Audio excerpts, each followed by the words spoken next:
Okay, so pop quiz. Hulatang, Henan's famed hot pepper soup, and Liangpi, Xi'an's ever-popular cold-skin noodles. These are two dishes that are at a fundamental level actually extremely close to each other, at least technique-wise. You could probably never figure it out just by a quick gander, but if you do want to pause the video for a quick guess, feel free. So right, as some of you might already know, Xi'an's liangpi are produced using a technique called qimianjin, or gluten washing. What you do is you make a flour dough, and then you rinse it thoroughly to separate out the gluten and the starch. Then that gluten gets turned into seitan, the starch into the slippery liangpi itself, and then you combine the two together with a spicy vinegary dressing. On the other hand, Henan's hot pepper soup is made, as maybe you could guess, by a technique called qimianjin, or gluten washing. You make the flour dough, rinse it thoroughly, separating the gluten and the starch, and then that gluten gets turned into fresh seitan, which is then torn into pieces and boiled in a soup. And that starch you use to thicken said soup. It's a really interesting way of manipulating starches that I think is a good education for pretty much anyone interested in doughs. But even if we put aside our cooking dweebery, Hulatang is a northern Chinese classic for a reason.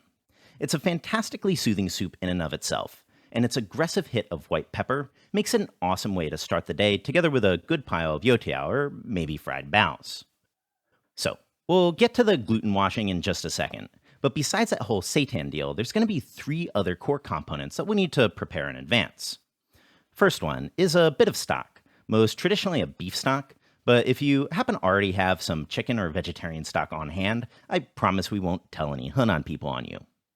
Either way, to make it, just toss a kilo of beef bone to a pot together with 500 grams of beef shin and 4 liters of water.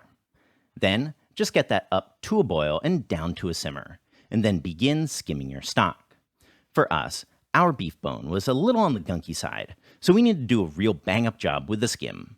But once you're done, just toss in an inch's worth of smashed ginger, 1 star anise, and a quarter teaspoon each Sichuan peppercorn and fennel seed. Then just cover and let that simmer over a low flame for 5 to 6 hours. But we'll also swing back to this in 90 minutes time.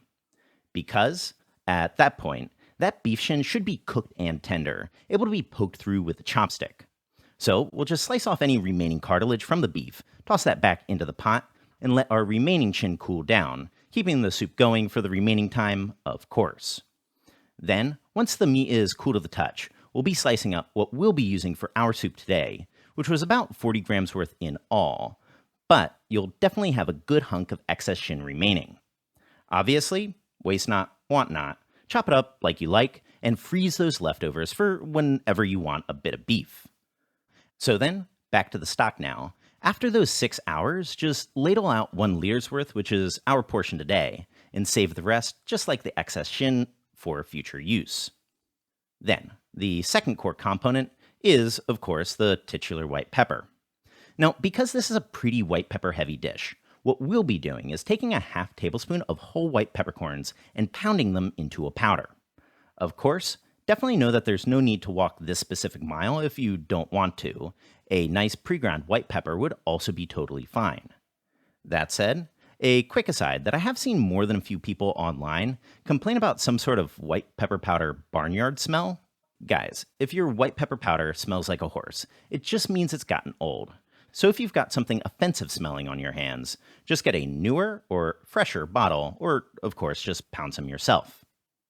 Which then brings us to our third core component, Chinese 13 spice. Now, I imagine you've probably heard of Chinese 5 spice: cinnamon, Sichuan pepper, clove, star anise, fennel. But maybe 13 spice might be a little new to some of you.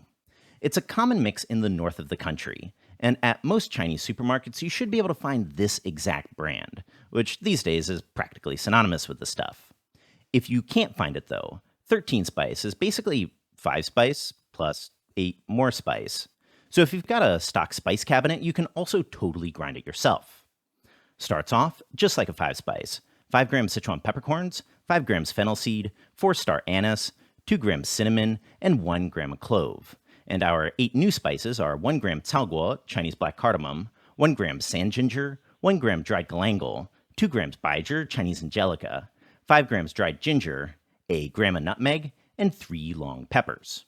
If you find yourself having some sourcing problems on this front, though, do know that 5-spice would also work, but if at all possible, we'd additionally recommend adding in a bit of dried ginger, long pepper, and nutmeg to that base if you can. So, just strain and give the coarser bits another blitz in your grinder, another strain, and just toss those remaining solids.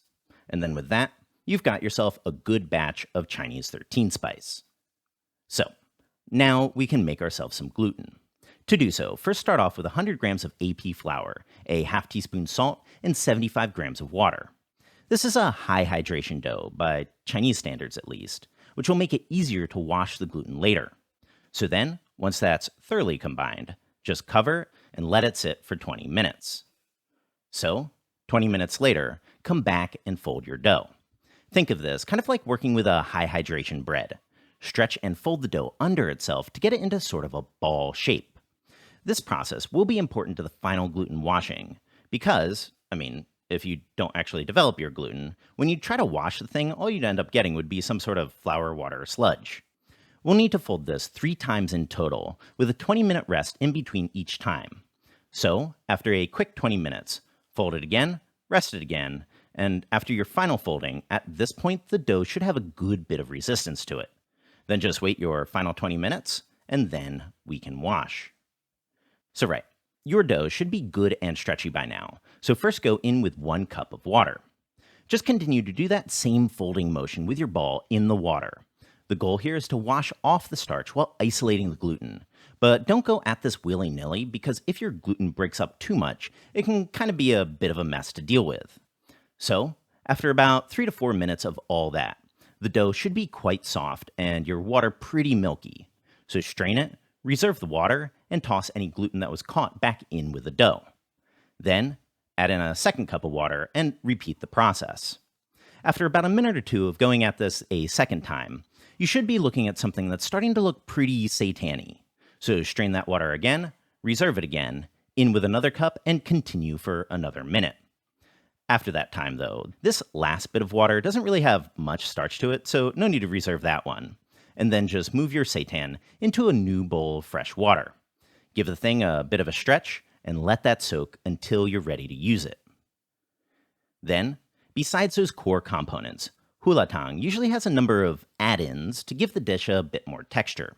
You can go in any number of routes here, but to ours, we'll add in 8 grams of dried peanuts, soaked in cool water for at least 4 hours and up to overnight, 8 grams of huanghua dried daylily, soaked for the same amount of time, then chopped into 1-inch pieces, another 8 grams muar, wood ear, soaked for the same time, root removed, and sliced into strips, 2 grams of kelp, which only needs a half-hour soak, but overnight would also be totally okay, then sliced into half-centimeter strips and given a couple chops in the other direction as well, and finally a bit of glass noodles, 8 grams, soaked for at least 2 hours, but again, overnight's fine, and given a couple chops into about 1.5-inch sections. So then, with everything prepped, we can finally make our soup. So then, to make it, to a pot, first toss in your liter of stock and bring that up to a boil. Then, just add in your soaked peanuts, swap your flame to medium, and cover. Boil those peanuts for 5 minutes, then add in the sliced beef together with everything else. Cover, simmer for another 3 minutes or so, and then we can go in with our seitan. To do so, first just stretch it out a little bit and tear little pieces into the soup in sort of a snapping motion. Some will be a little bigger, some a little smaller, all totally normal. Let it boil for about a minute, and once your seitan's floating, season with a half teaspoon of your 13-spice, a half teaspoon Sichuan peppercorn powder, a half tablespoon salt, 1 teaspoon chicken bouillon powder, a quarter teaspoon MSG, a teaspoon of soy sauce, and of course a generous 2 teaspoons of that white peppercorn powder. Quick mix, and then we can thicken with, of course, that starch water from the gluten washing. So, over a low flame now, just drizzle that stuff in bit by bit, checking the consistency of the soup as you go. For reference, we used about a cup of our starch water, but you will need to trust your own judgment here, because the total amount will completely depend on how much starch you extracted when making your gluten. We'll be aiming for something about this kind of consistency, basically the same as a hot and sour soup. So once you're there, just finish things off with a teaspoon of dark Chinese vinegar and a half teaspoon of toasted sesame oil, and heat off. The amount here in this pot will be enough for 2 good servings. So top each with a bit of cilantro and serve with some youtiao or really anything crunchy, starchy that you enjoy and have convenient. So I know we make a big pot of stock and all that beef and then a whole jar of spices. That's the nature of hulatang. You can't just like make a small like couple grains of spices and like one bowl of stock. But what you can do is freeze your stock, portion out your beef, also keep it in the freezer. And whenever you feel like having a whole 9-yard hulatang, just make the seitan. Everything should be done in half an hour. Actually, maybe not half an hour, but seitan takes like 1 hour and a half. But generally speaking, everything's pretty easy. So right, check out the recipe in the description box. A big thank you for everyone that's supporting us on Patreon. And of course, subscribe for more Chinese cooking videos.